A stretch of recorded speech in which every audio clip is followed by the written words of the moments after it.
வணக்கம் அன்பான சகோதர சகோதரிகளே.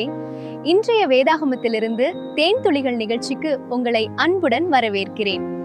இன்று நாம் தியானிக்க போகும் தலைப்பு இயேசு கிறிஸ்துவின் மனத்தாழ்மை மாபெரும் பரிமாற்றம்.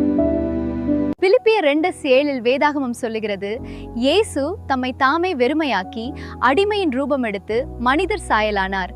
இப்போது முக்கியமான 2 சத்தியங்களை பார்க்கலாம்.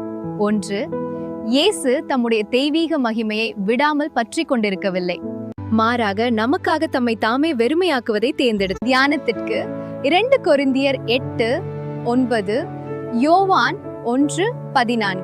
இரண்டாவது, உண்மையான மேன்மை தாழ்மையில் காணப்படுகிறது என்பதை வெளிப்படுத்த இயேசு தம்முடைய பரலோக சிங்காசனத்தை ஒரு ஊழியக்காரனின் அந்தஸ்தாக மாற்றிக்கொண்டார். தியானத்திற்கு மத்தேயு 20:28, லூக்கா 22:27. ஜெபிப்போம்.